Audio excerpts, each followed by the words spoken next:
Hello and welcome to Interpreting India. I'm Srinath Raghavan, and this is a podcast presented by Carnegie India. Every 2 weeks, we bring to you voices from India and around the world as we unpack the role of technology, the economy, and foreign policy in shaping India's relationship with the world.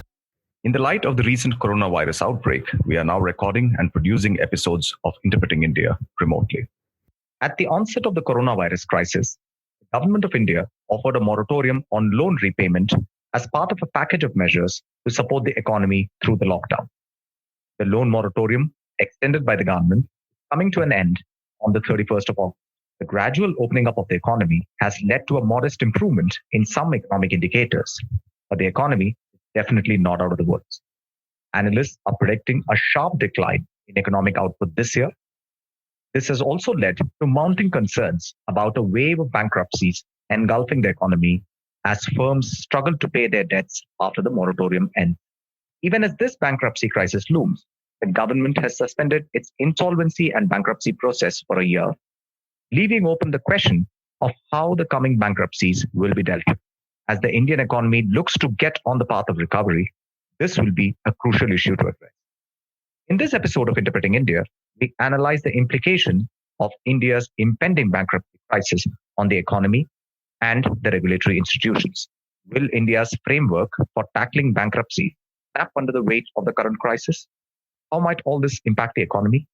And what finally can the government possibly do to avert this bankruptcy crisis? Joining us today to discuss these issues is Bhargavi Zaveri. Bhargavi is a visiting faculty member of the Securities Law Program at the Government Law College, Mumbai, and the Narsi Monji Institute for Management Studies. She has previously held research positions at the Indira Gandhi Institute of Development Research, the National Institute of Public Finance and Policy, and Harvard Law School. Bhargavi has assisted in setting up India's first information utility. Bhargavi, welcome to Interpreting India. Delighted to have you with us today. Thanks, Srinath. Happy to be here. So let's start by just talking a little bit about the main features of the system for addressing the bankruptcy, the Insolvency and Bankruptcy Code. Can you just tell our listeners what the system is geared up to doing and what are the main aspects in terms of the process? Sure. So, before we get into the IBC, right, I think more fundamental question is that why do we need a bankruptcy law? Intuitively, one would think that actually if I have a loan contract with somebody and if somebody defaults, I should be able to sue, or I should be able to arbitrate, I should be able to recover in the way that my contract envisages. Then why does a bankruptcy law force me to do things which are not written in my contract, right? It's actually pretty counterintuitive. So everywhere in the world, the bankruptcy law really tries to solve three problems. One is, the first problem is, just to preempt a race to the bottom problem. Whenever there is financial distress in an entity, what typically happens is that all creditors try to recover the maximum possible that they can by pursuing different remedies. Now, that means that the creditor who actually approaches court first is likely to be the best place, and that's not an optimal situation because that may actually deteriorate the value of the estate, right? So the whole idea is, how do you preempt this race to the bottom, and how do you get the creditors to sit together? You solve the collective action problem. How do you get them to sit together, figure out what's going on with this entity, how much of it can be salvaged, how much of it just needs to be liquidated simply because it cannot function, and what is the extent of the haircut? That's what they call it in financial markets lingo, but it's really a compromise. What is the extent of the debt waiver that each creditor is willing to take such that everybody is better off, right? And the third problem that the bankruptcy law tries to solve is the time and the value maximization problem. So bankruptcy, my favorite quote is, a bankrupt entity is like a melting ice cube. For every day that is lost, the value of the estate deteriorates really fast and disproportionately. And therefore, every minute that you actually save in the bankruptcy resolution, actually some creditors benefiting, the value of the estate is getting saved. So how do you do all of this? Namely, stop creditors from running and pursuing their individual remedies, get them to sit together around a table and figure out a way to value maximize for the benefit of everybody in a time efficient way. That is what every bankruptcy law around the world seeks to do. And this is the deal that, we all negotiate that, look, I have my contract. And actually, as per my contract, I can actually just sell this scooter that that the borrower has pledged to me, and I'll be good. But the bankruptcy law will actually give me, or give all of us, the body of creditors, much more than, each individual part of the debtors. So therefore, we all agree to forego our contractual rights, and we agree to sit around the table and do this together. So that's what bankruptcy law seeks to do. Now everything else in the bankruptcy code is really then about the tools, right? So for example, the IBC says that the moment anybody has committed a default, the moment any borrower commits a default of a value exceeding a certain threshold, now it's 1 crore, it used to be 1 lakh before, any creditor can actually trigger the IBC, which is they can go to the NCLT, and all they have to show is that there was a debt contract and there has been a default. The NCLT, which is the National Company Law Tribunal, is then supposed to trigger the code. The NCLT cannot go into questions like, oh, but the debtor is otherwise healthy. Why would you want to trigger the bankruptcy law? Or the debtor's balance sheet is great, or the debtor has great promoters to back it up. No, nothing doing. The creditor, whoever he is, whatever the size of the default is, as long as there is a debt and there is a default, the IBC has to be triggered. And, Srinath, there is some history to this. Why do we have this? Because before the IBC, actually, creditors were treated differently depending on whether they are banks, employees, vendors. We conventionally think of only banks as creditors, but the truth is that even an employee who's not paid by his firm is actually a creditor of the company. He's owed money, and if he's defaulted upon, he should be as entitled to take the firm to bankruptcy as a bank, right? So the bankruptcy code, first of all, it just equalizes the right to trigger. Okay.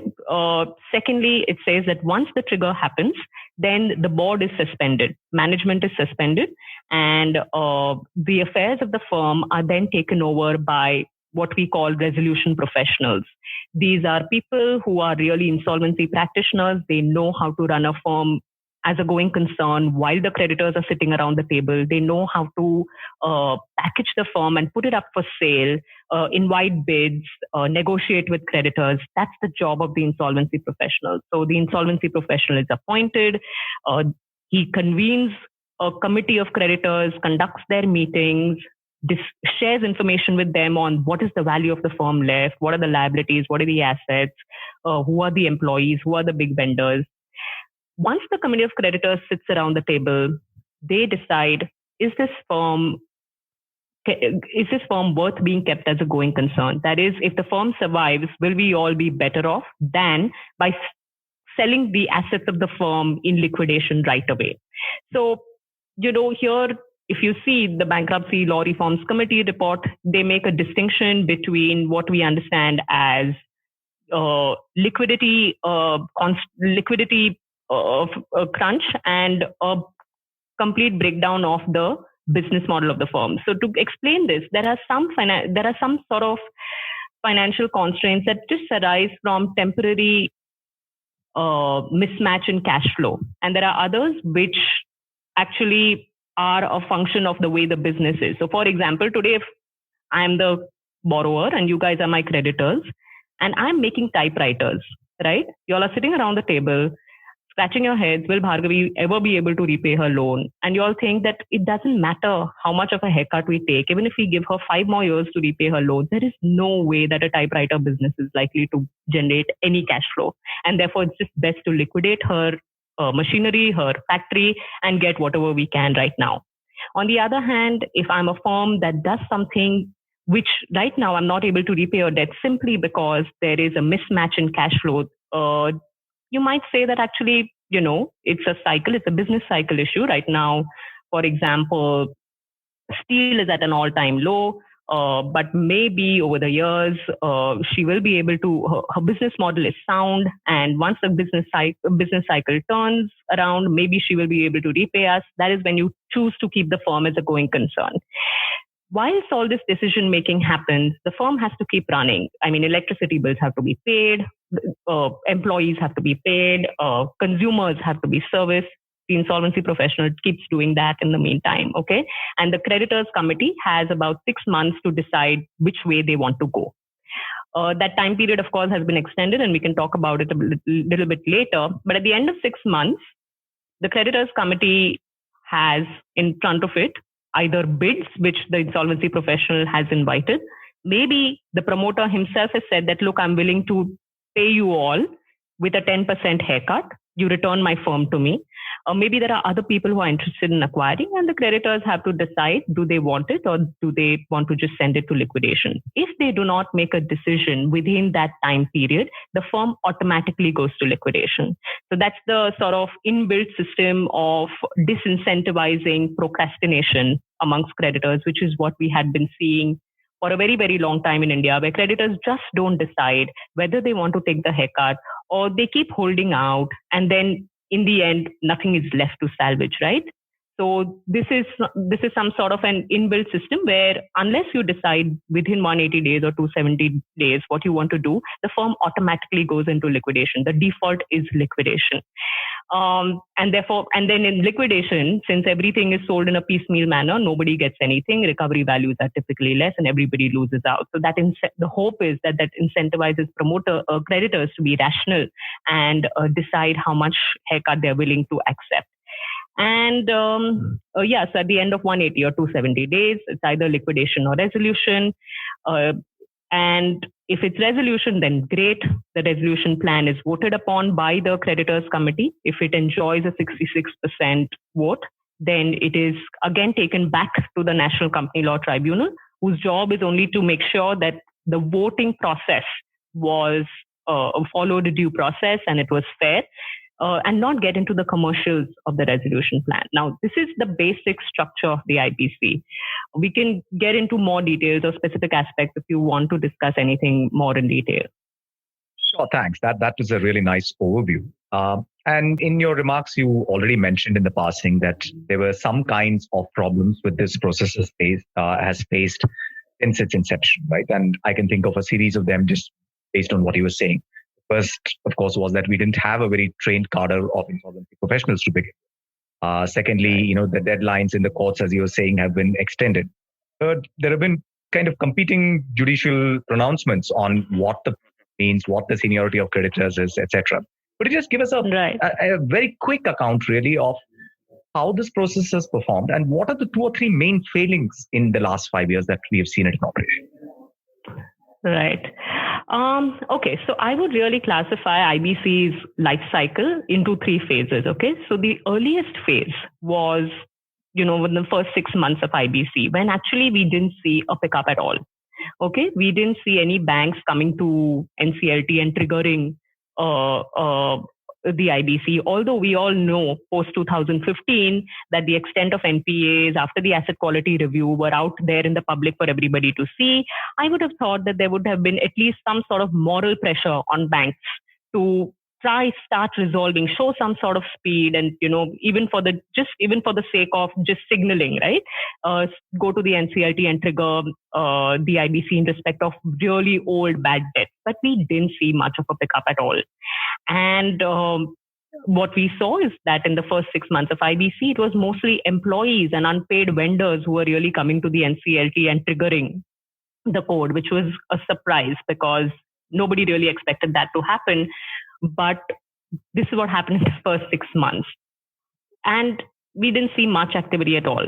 After that, RBI actually issued a circular. It's in the bankruptcy world, it's called the Jan 12th circular, the Feb 12th circular, which actually identified 12 non-performing accounts which banks should push to IBC. So you see, you have a regulatory intervention coming in a place where actually commercial decision making should have decided which accounts to take to IBC, right? Normally, a bank should have been able to decide that out of the 5 people who defaulted to me, I'm going to take these 3 to IBC. These 2 I'm still going to try and resolve outside. So after the first 6 months, we actually saw excessive intervention where RBI was intervening. RBI what also happened simultaneously in the next 6 months is that RBI suspended every single debt restructuring scheme that existed outside of IBC. So while in the first 6 months, no activity, next 6 months, IBC seemed to be the only game in town, which is that if you have defaulted on your debt, the only thing that seemed to be happening is that people used to trigger the IBC, which means that the system was overburdened with cases. And that is not a good thing for a very new law that so structurally changes the way people enforce debt contracts, right? That means you'll see that courts are overburdened. You'll see that actually jurisprudence is evolving in all sorts of ways because nobody knows how to deal with the sudden complex questions that used to come up in these cases that are suddenly coming to the NCLT left, right, and center. We also saw that a lot of intervention in these 6 months, even from the legislative end. So essentially, what the parliament did is that they amended the Banking Regulation Act to give more powers to the central government to direct the RBI to in turn direct their banks to take, large non-performing assets to the IBC. So from zero activity in the first 6 months, you have too much activity in the next 6 months. And that activity is on all fronts. Like you mentioned, one is the judiciary itself couldn't cope with it and therefore was extending timelines left, right, and center. Because of so many cases coming in of different hues and colors, different sizes, different ownership entities. Some of them were government owned, some of them are privately owned. What you saw is that you saw conflicting judgments coming across from the 15 benches of NCLT all around India. You saw legislative amendments happening and legislative amendments which were fairly extreme, right? So, for example, since the courts couldn't cope with the 180-day and the 270-day timeline, finally the law was amended to say that, okay, you have to give the committee of creditors 330 days. So right from 180 days, it goes to 330 days. At the same time, what they saw is that in a lot of these firms, the promoters themselves were making the bids for acquiring the companies, and that created some legitimate concerns about, moral hazard and should creditors accept bids from promoters who have defaulted on them for such a long time. So you had this, really radical amendment to the IBC, which is Section 29A, which essentially said that if the promoter is a willful defaulter, and if a willful defaulter makes a bid for his own firm in the IBC process, he's not eligible for it. So you have those kind of amendments being made. So largely a set of reactive amendments, right? And then then COVID hits, which is in March 2020, and then suddenly everybody is in this, phase of, but now IBC won't work. So you have nothing much happening to too much happening to this phase where let's avoid IBC at all costs and let's suspend IBC in its entirety altogether. So it's been this very schizophrenic approach towards the IBC, which arguably has caused a lot of wrong jurisprudence coming about. And I'm not sure to what extent that can support a stable bankruptcy law for a very long time to come.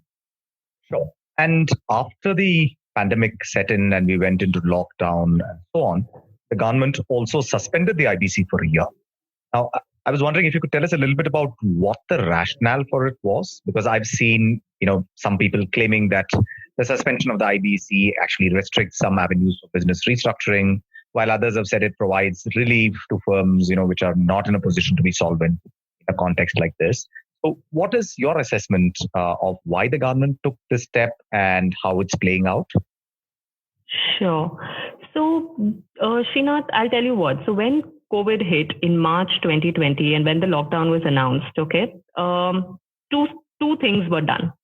One is, of course, RBI came up with its loan moratorium, because they said that for the next 6 months, if you have a working capital loan or if you have a credit card loan, you may choose not to repay your dues, and you may choose to accumulate your dues along with the interest and pay it at the end of 6 months.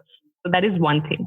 The other thing is that for 3 months, from March to about June, they kept dilly-dallying on we may just suspend the IBC if things don't improve. Okay, so you already have these signals being sent out. June finally the ordinance was passed and they suspended the IBC in entirety. Before this time, for 3 months, there was constant debate on, but are they planning to suspend the IBC in its entirety, or will they suspend only creditor filings? Now, just to give your listeners some context, under the IBC, the debtor himself, the debtor firm, can itself file for triggering the insolvency process against itself. A creditor can trigger. What most people thought is that perhaps what the government will do is what the parliament would do is it would suspend creditor filings, because all around the world, this is what a lot of countries have done. So except for the US, bulk of the mature, Western sort of jurisdictions that have mature bankruptcy systems have suspended parts of their bankruptcy law. They have suspended the creditor filings, which is that they don't allow creditors to trigger the bankruptcy law. And they have suspended what is known as the debtor filing when the debtor, because in these countries in EU, for example, the debtor is under an obligation to file for bankruptcy if he is on the verge of a default. So they've suspended the duty, the debtor's duty to file related provisions, but they haven't suspended voluntary petitions by the debtor to trigger the bankruptcy in respect of himself. In India, on the other hand, we took the approach that we will suspend the whole thing. And if you see the preamble of that ordinance, it spells out the following reason, which is that in these conditions, it is not likely that the firms that are in IBC will get a lot of bids for reorganization.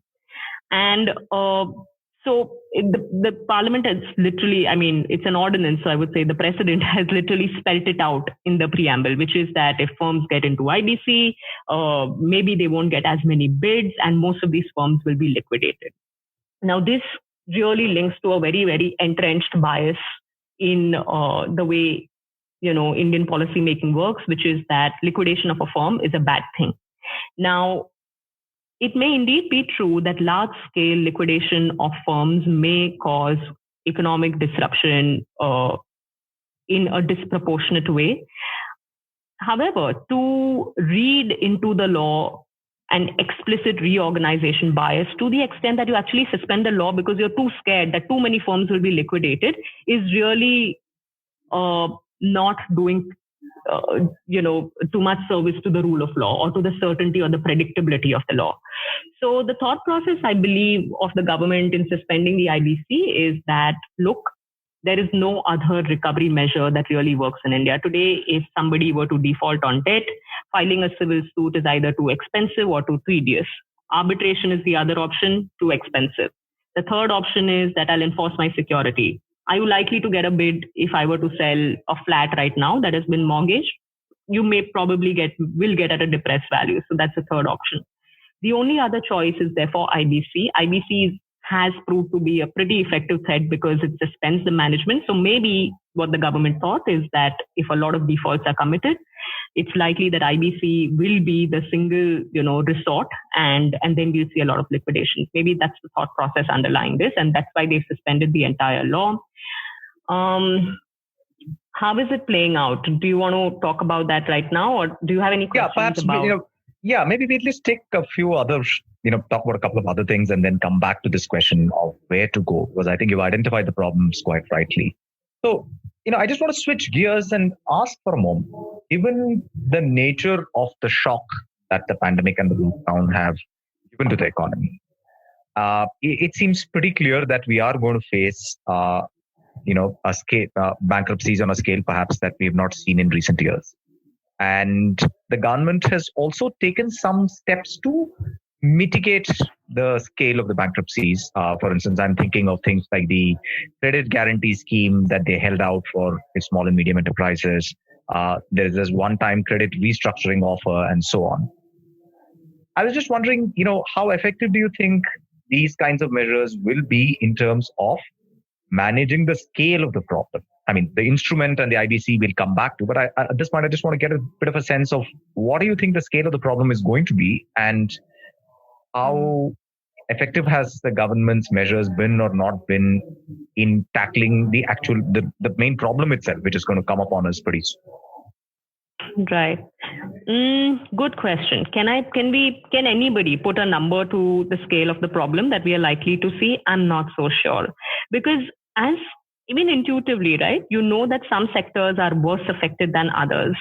So for example, I would argue that actually FMCG and IT is less affected. IT may have in fact benefited than, say, for example, real estate or the auto sector, which was anyway undergoing some sort of massive distress in the last 1.5 years, right? So it is not clear what this number will be. It's pretty obvious that it is the problem will be of a scale that we haven't seen before. Um, so just let's take a step back, okay? What have governments done all around the world because they all are anticipating this problem? There are four tools that they have used. One is, of course, the monetary policy tool, where you say that actually I'll keep interest rates at a level such that liquidity in the system is always available and things just flow around. The second is fiscal support, where the government or the central bank directly lends to businesses, which is what I think the US and the UK have done to some extent, maybe even India. The third is where the banking sector has given the moratorium, where they say that it's okay, don't pay your dues during this time and we'll figure it out maybe 6 months, 8 months down the line. And the fourth is some tweaks to the bankruptcy law. These are the four tools that are available in the arsenal of any policymaker who wants to deal with the situation. The point is that none of these tools in isolation will work. To what extent all four or a combination of them will also work is unclear, right? In India, what have we done? We said, okay, monetary policy to some extent, maybe it works, but then as a lot of your listeners, as you might know, is that transmission of monetary policy in India takes time, okay? It is not clear to what extent the interest rate cuts or the repo cuts that RBI makes really transmits to the last end consumer in terms of the cost of borrowing for the last consumer. The second is fiscal support. Now, fiscal support the government has given in the form of loan guarantee schemes, where they've said that, look, there are some kinds of borrowers, mostly MSMEs, who will be eligible for loans from the banking sector, and we promise that we will repay the bank if the borrower defaults. I mean, in very simplistic terms, that's what they've sought to do. The third tool is the moratorium, which the banking sector has implemented to some extent. And the last one is bankruptcy, which they have completely taken off the charts. Now, if I were a rational entrepreneur, what would I do? I would say that, you know what, I'm going to take the benefit of this moratorium, let the interest accumulate because the interest keeps running. At the end of 6 months, when the moratorium period is over, I will trigger the bankruptcy against myself and force the creditors to restructure because I will not be in a position to pay the accumulated interest, right? So I have to force the creditors to take a haircut, sit around the table and use that tool to my benefit to restructure myself well. That option is no longer available. So you are left in the situation where people are availing of the moratorium. Interest is accumulating. They do not know whether they will be able to pay at the end of August 31st, after August 31st, whether they will be able to pay the accumulated interest. If they are not able to pay the accumulated interest, will they get the benefit of an RBI one-time restructuring scheme? Right now, that's the big question because that scheme just came out maybe 2 weeks ago. And the question is, what kind of firms are eligible for it and whether the banks will give it or not? Because let's not forget that even this one-time restructuring scheme has been left to the discretion of banks. Will everybody get it? Who all? We just don't know. So there is, now you add this to the uncertainty that the judiciary has brought in. So I don't know if you're aware, but even the RBI moratorium circular, which says that interest will keep running and will accumulate. And at the end of 6 months, people who have availed of the moratorium will have to pay the accumulated interest, is being litigated before the Supreme Court. And the Supreme Court has said we'll decide in the first week of August, which means what? You don't know whether the banks don't know to what extent will they have to forego the amounts that are due to them. So my even in terms of suspension of the IBC, right? Okay, right now it's been suspended to up to September end. That may be extended to March 2021. So we don't know whether IBC will come back in September or in March. When will that tool really be available? We just don't know. So the point is that while the government has tried a lot of things, maybe it's actually ended up causing a lot of uncertainty because a lot of these measures have been tried in a half-hearted manner. Suspending the IBC totally was a bad idea. They should have at least kept the debtor filings, the ability of a debtor to file for IBC alive. That's number one. The other important thing is that they should have used this time to notify the provisions relating to personal insolvency. Now, IBC is divided as a law into two sections. First part deals with corporate insolvencies. The second part deals with individual insolvencies. That is where most of our unincorporated sole proprietorship businesses sit. That part has not been notified since the time IBC was enacted. If I were the policymaker, it would have been I would have tried to actually just start that, to notify that part so that people can use individual bankruptcy related provisions to apply for a debt restructuring with their bankers and start with a fresh slate once this thing is over and they are able to get fresh loans, etc. So on the bankruptcy front, we're really I think the performance is rather dismal. On the moratorium front, okay, let's see what's going on. Like I mentioned, there is uncertainty because it's being litigated before the Supreme Court. The second thing that's going on is that we just don't know how many people are availing of the moratorium because disclosures are not up to the mark, right? We don't know what is the extent to which, what are the kind of people who are availing the moratorium, what is the extent to which it has been availed of, and what is going to happen in August. I mean, the Supreme Court will take up the matter anytime now. The third is on the government guarantees. All right. So on government guaranteed loans, my question is to a banker, in a world where IBC is suspended, what is your confidence of being able to recover the money if the borrower defaults from the government, right? We don't know.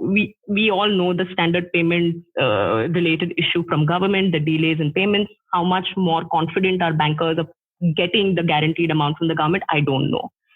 So that is where we are in terms of the four sets, the four tools used by the government of India to deal with COVID. Sure. And do you think going forward, perhaps, especially on the bankruptcy side, we may need other kinds of tools? I mean, for instance, back in the day, there used to be this discussion about saying, does India need bad banks? Right? Banks one kind of a bank which can basically suck out all the bad loans from the books of the banks, so the banking system's balance sheet is healthier, and then could begin a process for auctioning the assets, by some kind of a bidding process.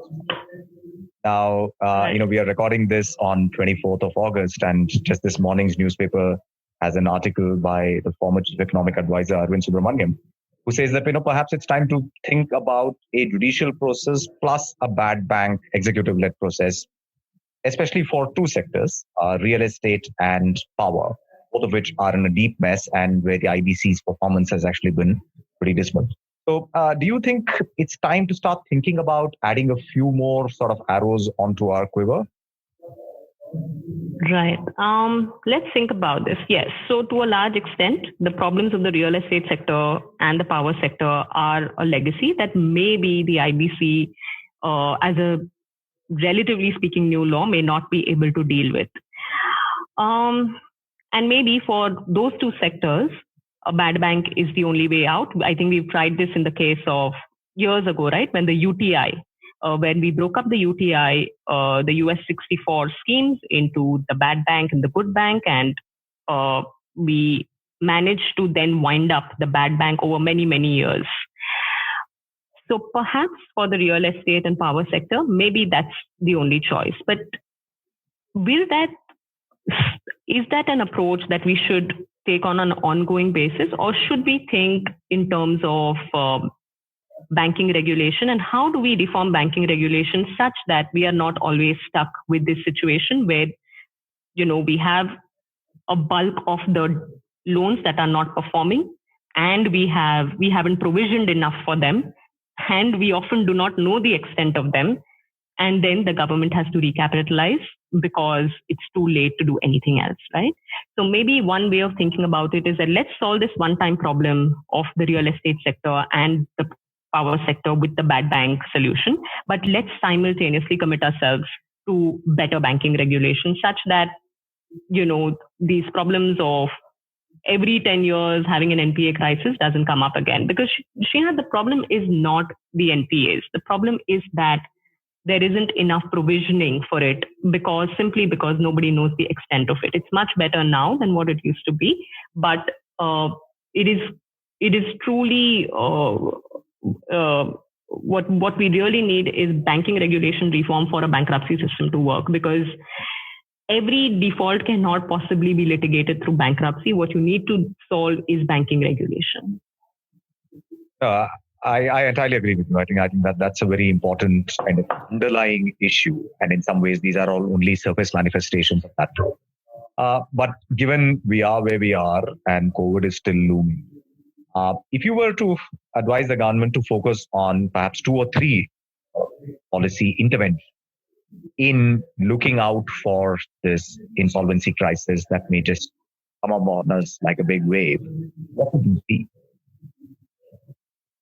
Right.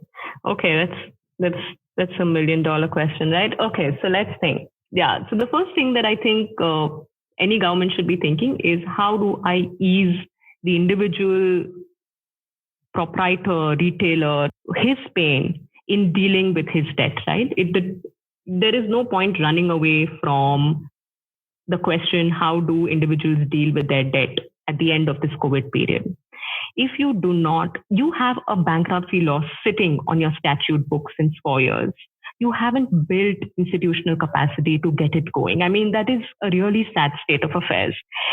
If by now you would have built the ecosystem for individuals to be able to access the bankruptcy system, we would have been in a much better off position. It's still not too late. I mean, we've suspended the law. Maybe, there is some freed up capacity in pockets, and you use that such that at the end of 6 months, when the bankruptcy law comes back, there will be proprietors, there will be micro and medium entrepreneurs who are unincorporated entities. And if they want to seek restructuring, they do not have to be at the discretion and the whims of banks, of individual banks. They should be able to use the shelter of the law, force banks to come on the table, make them restructure such that they can restart their lives on a fresh slate, right?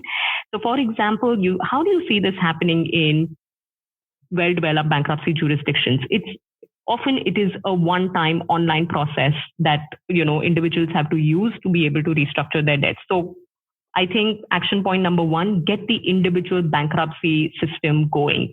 Set up the ecosystem. You have the law sitting on the statute book. Just start running with it. That's the first thing. The second thing that you would do is, I guess, just identify the size of the problem. And for that, you need to make sure that banks disclose the extent to which moratorium has been availed. What is the amount? What is the hit on their balance sheet? And if those disclosures are available, everybody will be better off in terms of their decision making, whether it be the depositors, whether it be the lenders, whether it be bondholders, right? Banks raise capital also by issuing bonds. All this has to be priced into the prices of their bonds. So I think disclosures is the next best thing given where we are right now. And third is, I think this is a sort of a national, if I may use the word, propaganda level campaign that needs to be started. That is, destigmatize bankruptcy. Bankruptcy is not, a punishment. The reason why we are where we are is because we've always viewed bankruptcy as a bad thing. That's why the first thing that we do when we see a financial crisis is that we suspend the bankruptcy law or make it more difficult for people to access the bankruptcy system. I think we need a conscious effort for people to accept that bankruptcy actually may help them restructure their lives and restart on a fresh slate. And if the regulator has to start these kind of awareness and sensitization campaigns, so be it. Bhargavi, it was great to chat with you. Thanks so much for sharing your insights with us today. Thank you. It was great being here.